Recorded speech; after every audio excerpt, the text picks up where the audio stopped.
were you surprised to see that Quebec added curfew again?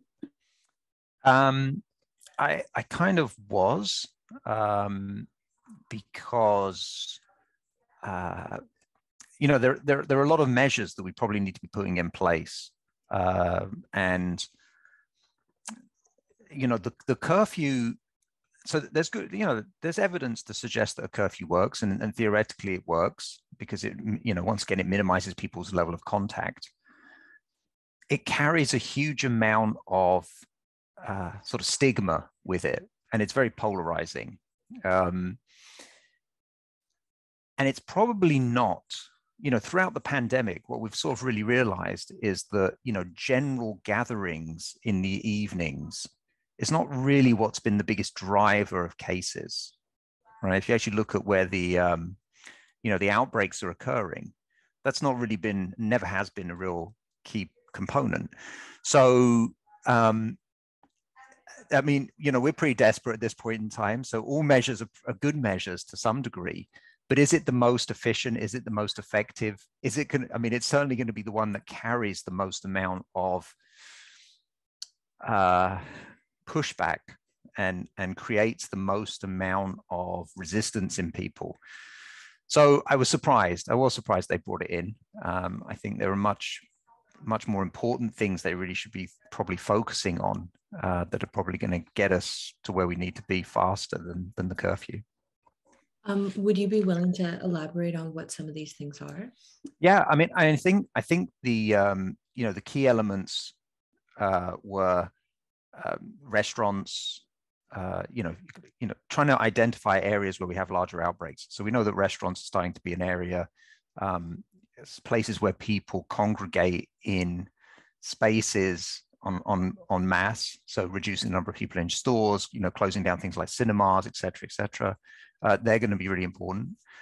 I think, you know, the measures in schools is, I think, you know, part of the problem here is we're really slow off the mark. So there's, you know, hindsight's a fantastic thing, but, you know, the government was really slow to implement things, which has created this problem. Now they've got to find a way of getting out of that problem. And moving forward, you know, the issues are going to be schools. I think that's probably, you know, we knew even pre-holidays, schools were still the largest driver of outbreaks. Delaying till the 17th is going to be a good start, but may not be enough at this point in time. So, you know, I think those things are going to be, you know, that's going to be pretty important. Issues around, I mean, obviously this is not, you know, there's some restrictions to these, but issues around testing. So now we have real testing problems. Today they release, you know, they don't have enough reagents for PCR tests. So they're really limiting the number of people that are getting PCR tests, which really hamstrings us in terms of the capacity to know what the real situation is in terms of cases. You know, failure to engage the federal government and get enough rapid tests has been a problem. Getting access to rapid tests in lieu of having access to PCRs. The booster rollout. I mean, these are all things that have been probably not optimally handled leading into this, which is going to create longer term issues in the coming months. That's going to make it very difficult to get on top of things. I have a few questions from this. Yeah, no problem. But I don't know, I might be jumping the gun too much with this question. But I don't know, I'll ask it while it's in my head. Do you think maybe the more long-term kind of way to manage COVID, obviously not while we're in the amount of cases and hospitalizations we're in right now, but would it kind of look like everyone having access to these at-home tests and just constantly testing ourselves? You know, no, it's a great question. I think what became very clear last year, especially as we hit September, was that a vaccine-only strategy is not going to work. So I think, you know, what's the long-term outlook here? I think, certainly vaccines and evolutions of vaccines are going to be important. We know that companies are working on variant-specific versions of vaccines, and that could be a real, game changer if they can master that technology and get that turned around fast. But also, things like masks. Masks are phenomenal. There was fantastic. There was a study recently, well, actually not in the middle of last year, that kind of showed that, in terms of reducing cases, masks are almost as good as vaccines, right? So the combination of masks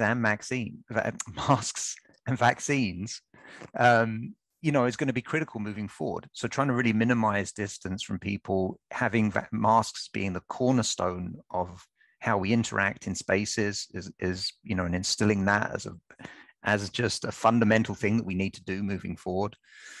I think those things are going to be really important. I think,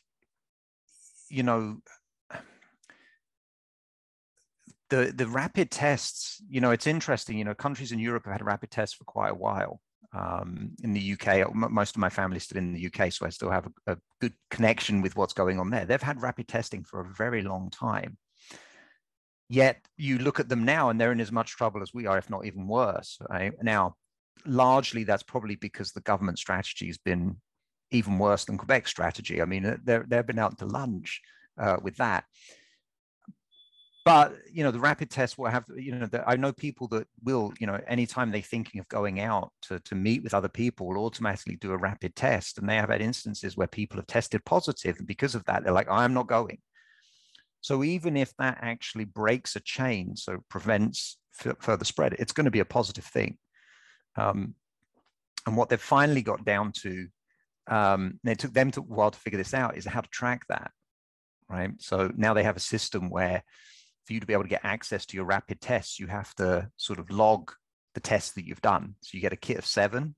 Every time you do one, you have to sort of upload the result to a website. And then once you've done your 7 tests, you're eligible to get another 7 tests. That's only been relatively recently. So, I think those kind of things are going to help in terms of some spread, but it's going to be a combination of all these different measures. I don't think there's one magic bullet unto itself that's going to work. And we need to, I think the government really needs to move its messaging away from, vaccines are going to be the panacea. Once we've got everyone vaccinated, life's going to be fantastic, because clearly that's not the case. And clearly that won't be the case in the short term or even in the medium term. In the long term, it probably is the thing that's going to, a combination of that and sort of the vaccines, limiting the number of cases and preventing the vaccine from mutating anymore globally, it is going to be the thing that gets over the hump of this in the long term. But in the medium term, it's not. Okay, thank you so much. So yeah, jumping back to curfew. Last time we spoke, you mentioned that, as you have already mentioned during this call, that generally the curfew is helpful. But when we last spoke, you also acknowledged that, it does negatively affect marginalized communities. Further, do you still hold this position? Yeah, I mean, I think we've gotten a little bit better handle on how to manage specific groups who need to have access to services during that period of time when the curfew's on. But irrespective, it still tends to, put an undue burden on those people that are more marginalized. So, the big example when the curfew came in last time is, for example, homeless individuals. So, they have very limited options. And certainly the last curfew, they were a target by the police. I mean, they were really heavily targeted and fined. I mean, what's the point of finding a homeless person? I'm not really sure, but it did become a rather antagonistic piece. But then also you think about things like night workers and who are the kinds of people that generally tend to work nights? Well, they tend to be in lower socioeconomic brackets. This means normally that with curfews, you restrict public transit, you restrict those kind of things, right? So then who carries the burden of that? Those people that are working nights, who are maybe in lower socioeconomic brackets, who don't necessarily utilize cars. cetera, et cetera. So there is an unevenness in how the curfew impacts people, which is still problematic. So it's not. So there are issues with it, and as I said, that being said, it does work, and there is evidence that shows that it works. Just ultimately, the question becomes: is the bang worth the buck, as it were, right? And even in the press conference when the curfew was released, I remember I'm pretty sure it was Legault making the comment, we've kind of like closed all the restaurants, we've closed all the cinemas, we've closed all the places you can get, the nightclubs, we've closed all of this.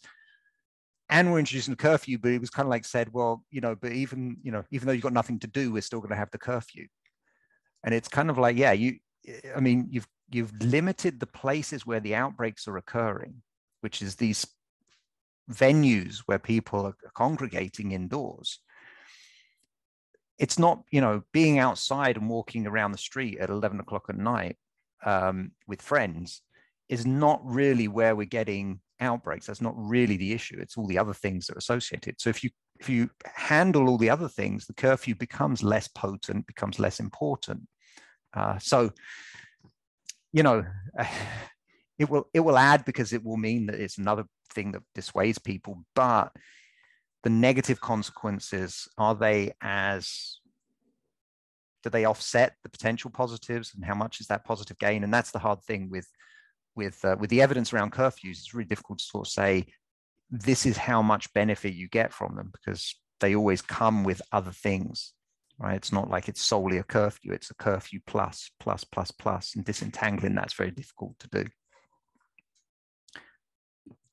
Another thing you mentioned last time we spoke that I wanted to bring up again was that, honestly, I thought this was so interesting, and I told everyone about it. But it was just kind of this click in my head when you said it about the government, the Quebec government. They bring up policies without kind of curfew specifically, without bringing forward the data to support these measures, and make the public understand why this is important and why this will curb the spread of COVID. With the recent curfew announcement, and I guess recent handling of other sanitary measures by the Quebec government, do you feel it's the same kind of thing? Absolutely. I mean, they keep, every time.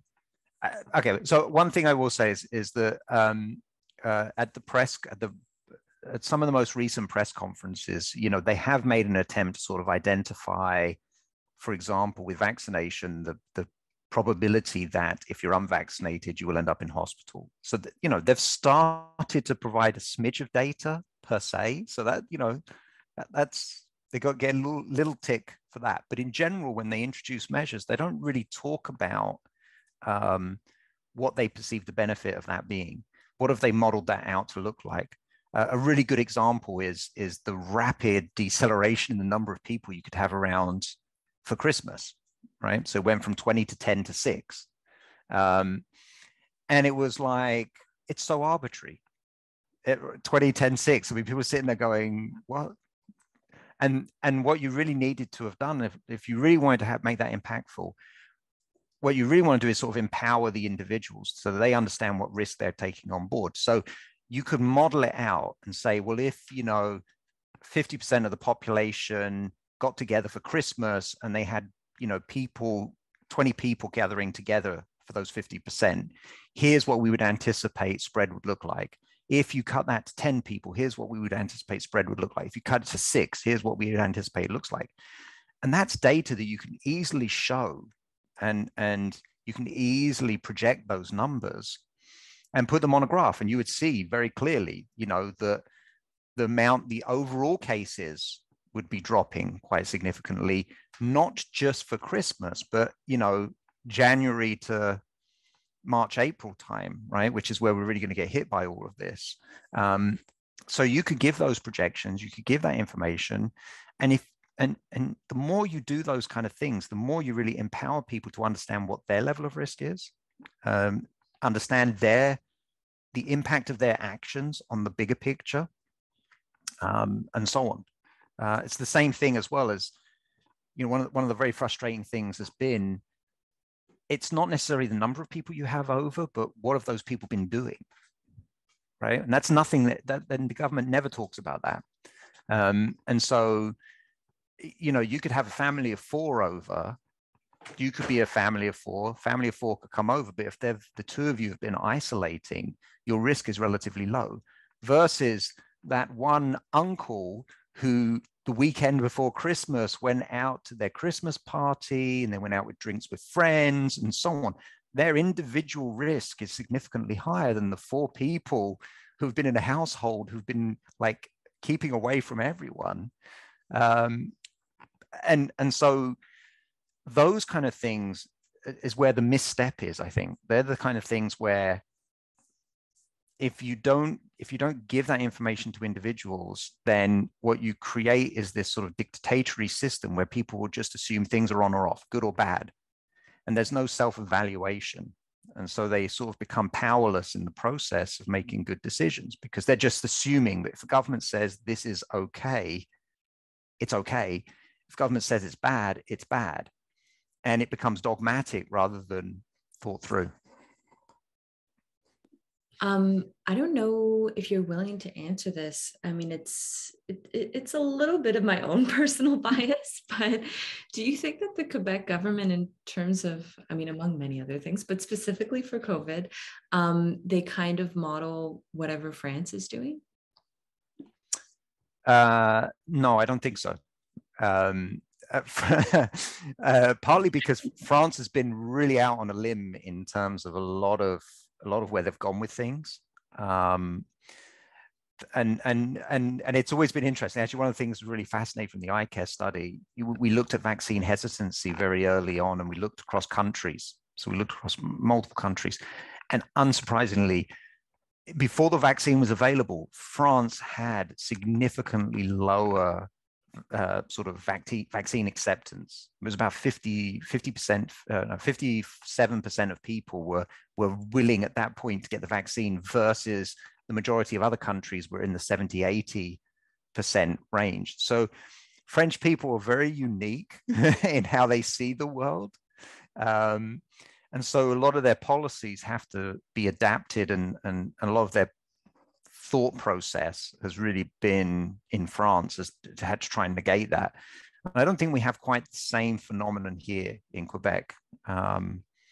So, you know, I don't, it's been interesting because they haven't modeled. And, you know, I would argue strongly as well, they've completely ignored most of the European data in general. So, you know, when asked the question a few weeks ago, right, did you see this coming? Would you have done things differently? You know, the government going, who could have predicted this? And it's like, oh, only the several thousands of scientists that have been looking at the data in Europe and seen it coming, like we have every other phase of the pandemic. I mean, it's been almost unbelievable that we can replicate, you know, we're literally on a 6-week or so curve behind Europe. So whatever happens in Europe, we know 6 weeks later it's going to happen here. So we had plenty of warning that this was going to happen.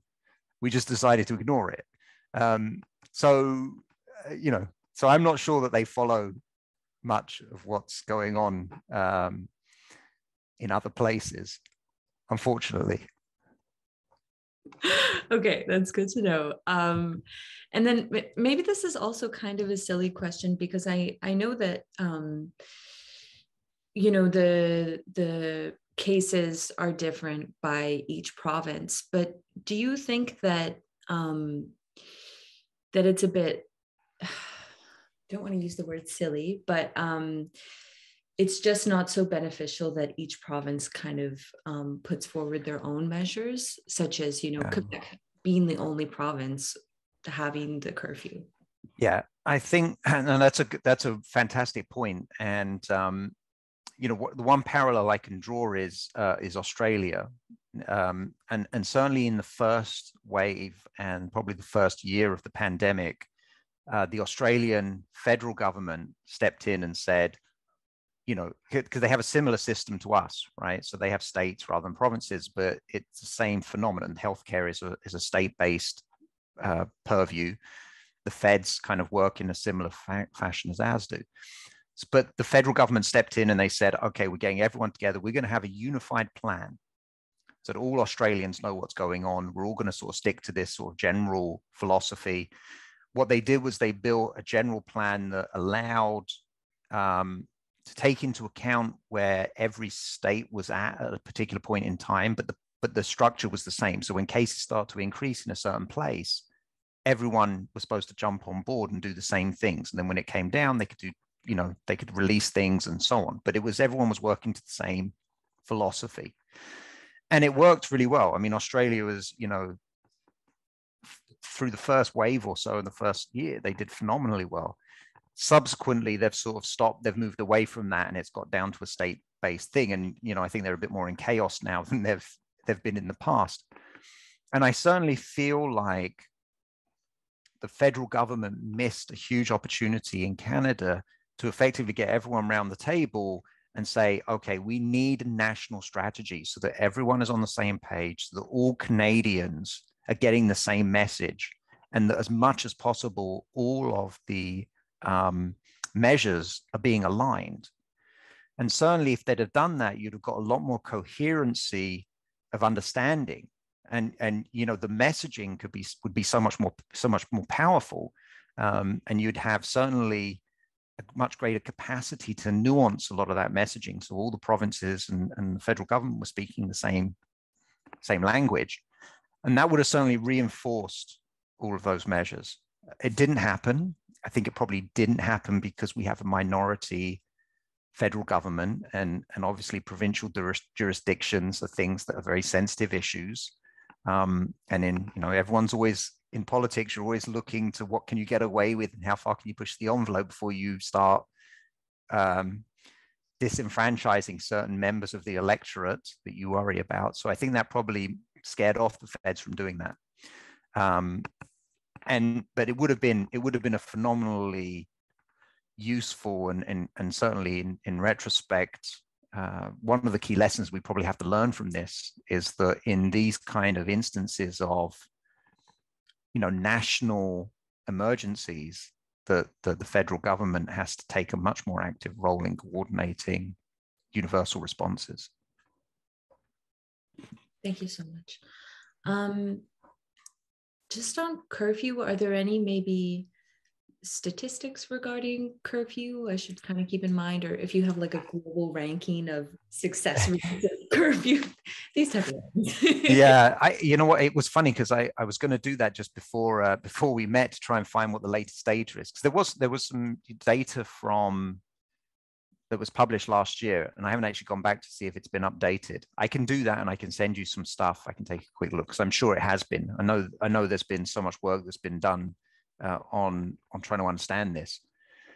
The ultimately inherent problem is that, once again, it's difficult to disentangle what aspect is specific to curfew, because nobody universally just went out and did curfew. They did all these other things, and they all came in at different times, and then curfew was layered on top of it. So oftentimes when you look at the analyses, they bundle a few things together which really talk about this mass restriction of movement and all those measures collectively. Because the original paper that was published on that sort of identified it as about this was pre-vaccines, right? So it was about the fourth most effective measure that was out there at the time. Definitely have that review hidden away, but obviously the game has changed a little bit since then. So I'll see if there's something updated and I can send that. But one thing I would say, just as a parallel, because I know that obviously there's been a lot of noise in Quebec about the curfew and the evidence supporting the curfew, and people criticizing the quality of the evidence, and that's totally reasonable. But at the same time, it's the same level of quality of evidence that we have around booster doses. And yet nobody is really sitting there saying, oh no, we shouldn't be doing booster doses, or really, there's very minimal criticism of the booster dose strategy. I think everybody's on board with that. Yet the quality of the evidence that supports booster doses is the same quality of evidence that supports curfews. There's no randomized controlled trials. There's no, solid evidence. There's a lot of confounding in the evidence. Most of what we know about booster doses, for example, is coming from the Israel and the UK, and based on early phase numbers, where the people that were at front of the queue, who are invariably the people that are more likely to have been wearing masks most of the time, more likely to have been avoiding other people, more likely to have been engaging in all of the good sort of preventative behaviors, you know, they're the people that are being used as the comparison to which the booster's measured against. So people say, oh, well, you know, the booster, it's you know, increased efficacy. The efficacy of the vaccine is significantly better than the general population and people with 2 doses. But the group that you're comparing against is very different. And then one final thing, this was another one that was really fascinating as well. So I just saw the data the other day about this, just to say how this also cuts with things like Omicron, right? All this talk about Omicron being less severe, primarily based on the South African data. Well, I just saw a publication in JAMA on that data, which absolutely shows that, you know, in this 4th wave, about 40% versus, I think it's about 60, 70%, actually, fully up right now, of people who got Omicron ended up in hospital. But what it fails to identify is the fact that, here we go, I got the data, 40 versus 70%. But what it doesn't identify is the fact that in the previous waves, the average age of the person getting COVID was about 55. And in this wave, it's 36. So, you know, significantly different kind of people that are getting this. And the percentage of people with comorbidities was about 55% in the first 3 waves. It's 23% in the 4th wave. It's also 2/3 of that population of female versus 50-50 in the first 3 waves. So you've got a very different population who's getting infected. And if you just look at the fact that it's 40 versus 70, you'd say, yeah, Omicron is just so much, yes, you're much less likely to get hospitalized with Omicron. Yet part of that's probably to do with the fact that it's a younger, more female, less sick population to start with, who are getting the disease. So my point is not to really beat up on Omicron or anything like that, but it's to point out the fact that people will sort of pick at the quality of the studies for the curfew, but it's the same kinds of studies, the same quality of data that's being used to justify boosters, which I agree with as well, and to make the argument that Omicron is less severe. It's, you know, it's flawed data to some degree because it's real world data and it's messy. So you just have to make sure that when you pick and choose your arguments, you're picking and choosing in a consistent way, which doesn't always happen. Thank you so much. So you did mention already considering, you know, curfew, it may not necessarily change gatherings, especially in the day. I just had some data I wanted to bring up to you and kind of get your reaction on it. But I found this yesterday, a study called Connect, conducted by Quebec's Public Health Institute. Essentially, the degree of social gatherings in the home remained relatively consistent both before and after the curfew was put in place. So stats from November 2020 show the average number of individuals' daily household contact was 1.7, and then December 2020, 1.8, and then when the curfew was on January, February, March, it was 1.7. So essentially the same as November. Yeah, no, but I think the question is does the curfew really impact those people that you're meeting with in your home, right? And I would have said instinctively that it probably isn't significantly impacting generally. There's, you know, I think one of the things that's difficult to tell with that data, I saw that data as well, and it's gross average numbers, right? So what it doesn't tell you is who the people are meeting with. So has your circle gotten smaller because of the curfew? I don't know. I'm not convinced that that's necessarily the case, but who's being most disrupted? And invariably it's when you introduce a curfew, what you're really sort of normally impacting is generally younger individuals, right? If university age groups, lower end, older high school students, et cetera, young adults, who are in the workplace and so on. They're the ones that you're more likely disrupting. And it's not necessarily you're disrupting gatherings at home, but it's gatherings in places.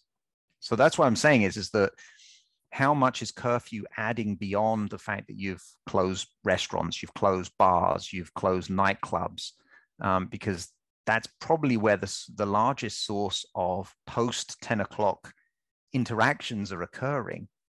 And I'm not convinced that it's now, if you close those places, you'll suddenly get this mass rush of people going to individuals' homes. I mean, I think that's more than you would normally.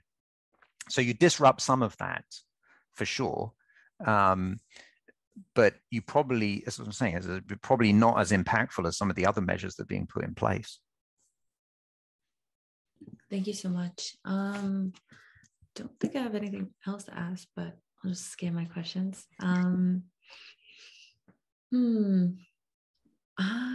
I guess instead of the curfew, apart from what the government has already done, is there anything that we could do more? It's a great question. I think what we have to do is really follow, and this is going to be difficult because of our testing capacity is significantly reduced. And the fact that contact tracing is now something that they've sort of thrown out the window. The problem with doing that is that you don't really understand how cases are being evolved within the community, right? So what we knew in previous waves is the two, if you follow what's going on, the two key areas have been consistently workplaces and schools. So, if you know where your key outbreaks are, then you can start introducing policies that limit that impact. Before the holidays, it certainly was schools. Schools was the largest driver. And unsurprisingly, it picked up pace after November 15th, when the government removed face mask mandates for high school students.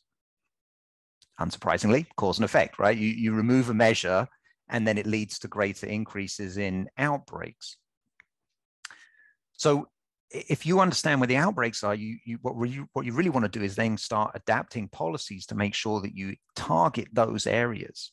And so we're going to be really limited in that capacity moving forward in the next several months because of our ability to actually capture people who are cases, and then capture, and then the fact that we've stopped doing contact tracing and understand how they've infected other people.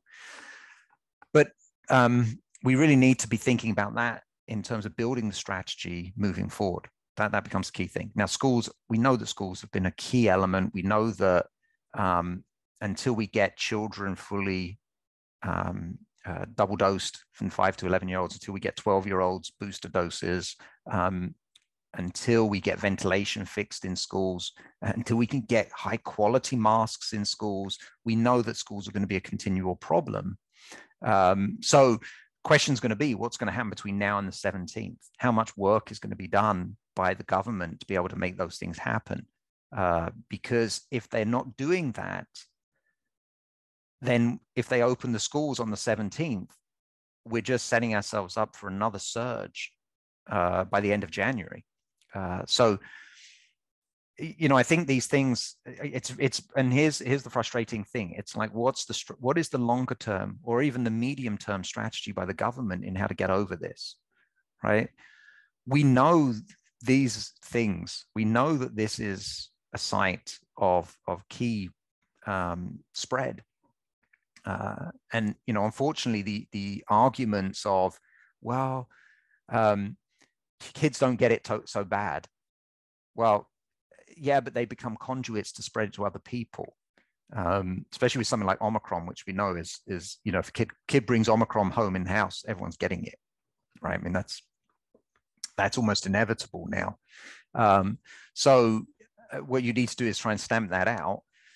And then the other argument is about the kids' mental health. And there's just to say that there's no data that supports that not being in school, beyond the fact that the pandemic screwed everything up, actually is impacting on people's mental health. And that's some data. Actually, we're working on that data at the moment in iCare and trying to understand, because we've got schools data, if we can disentangle what part of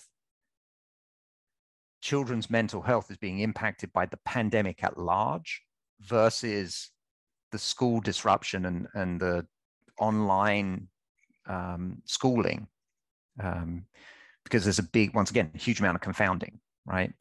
Without doubt, children's mental health and certainly young adults' mental health has gotten worse over time. They're certainly feeling the strain of it more than any other group.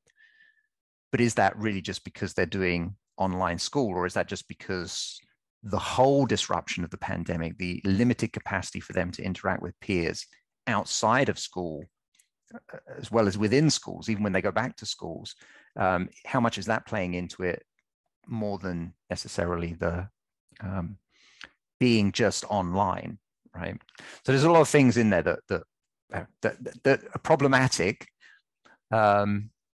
and totally moved away from the question you asked, but all tied into. So the question is what measures? That was it.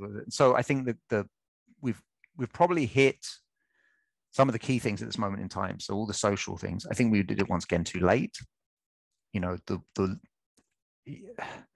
Thursday before the last weekend before Christmas, when everybody is having their Christmas parties, to then say, well, we're not going to do anything till the Monday, is just like insanity unto itself.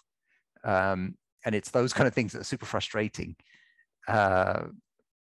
Because if that weekend had been shut down, we probably would be in a very different place right now in terms of our numbers, in terms of the hospitalizations.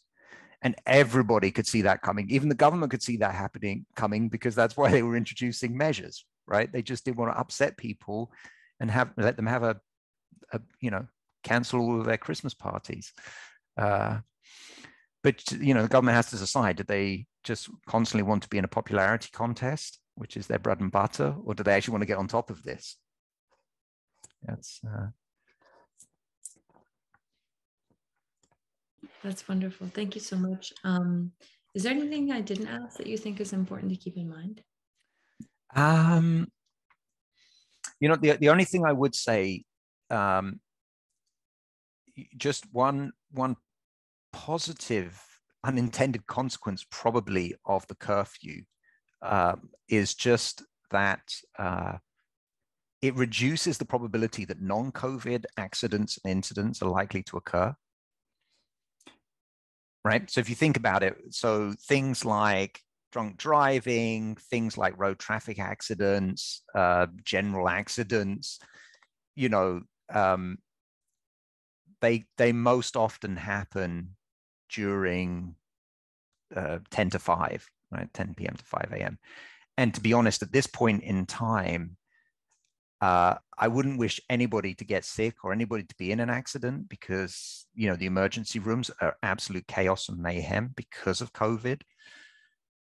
So non-COVID, if it reduces non-COVID incidents and accidents, that is a huge thing for individuals and for the healthcare system. So that's the only thing that I can really say is maybe a real positive of something like curfew that we haven't really been thinking about very much. But as I say, because of the situation, I think today we're down to 37 beds left in the province in the emergency department. So, if you don't have to be in an emergency room, that's a pretty good thing, for whatever reason, especially if it's non-COVID and avoidable. So I think that's probably about the only thing I would add. Yeah, no, thank you. I haven't really seen that take. So it's a good one. Yeah, no. It could be these little small things that may actually end up being really important to an individual more than anything. These aren't going to be things that have massive province-wide implications, but at the end of every hospitalization, or at the end of every death, or at the end of every one of those instances is an individual and a family of that individual. And if how valuable is that life worth is always a critical question. So anything that could be done to sort of really minimize impacts is a good thing at this point in time, because we're in trouble. Yeah.